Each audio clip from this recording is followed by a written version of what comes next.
اور رزق جس کو ہم رزق سمجھتے ہیں نا، یعنی زیادہ پیسے، رزق صرف یہ نہیں ہے، ایسا کرنے سے بیماریاں اللہ رب العزت اس گھر سے ختم فرما دیں گے، مفلسی اس گھر سے اللہ رب العزت ختم فرما دیں گے، اور انشاءاللہ اس گھر پر اللہ رب العزت رزق کے دروازے کھول دیں گے۔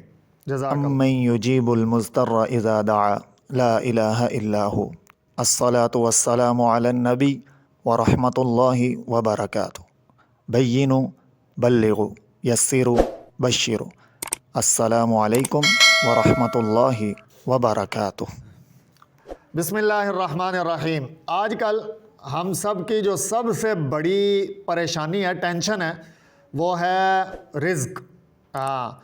اچھا، یہاں پر رزق کا لفظ نہیں بلکہ میں یہاں پر یہ لفظ بولوں گا آمدن، پیسہ، ضروریات کا پورا نہ ہونا۔ اور اس میں بھی ایک بات جو ہے نا وہ ذہن نشین فرما لیں کہ انسان کی ضروریات پوری ہو جاتی ہیں، خواہشات پوری نہیں ہوتی۔ اور رزق جس کو ہم رزق سمجھتے ہیں نا، یعنی زیادہ پیسے، رزق صرف یہ نہیں ہے، اولاد کا ہونا رزق ہے، صحت کا ہونا رزق ہے، گھر کے اندر یعنی بیماری نہ ہونا یہ بھی رزق ہے۔ تو رزق کی بے شمار قسمیں ہیں، بہرحال بات لمبی ہو رہی ہے۔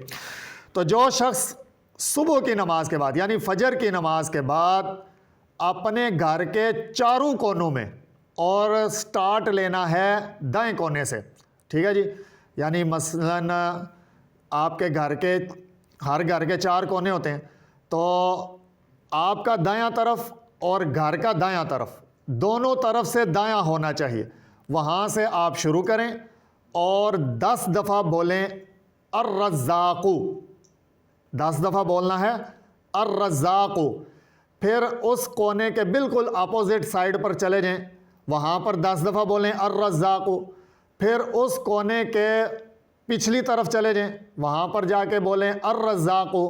پھر اس کونے کے بالکل اپوزٹ سائڈ پر چلے جائیں اور وہاں پر بولیں الرزاق 10 مرتبہ۔ ہر کونے میں 10 مرتبہ بولنا ہے، اور ہر کونے میں آپ کا جو چہرہ ہے وہ قبلہ کی طرف ہونا چاہیے۔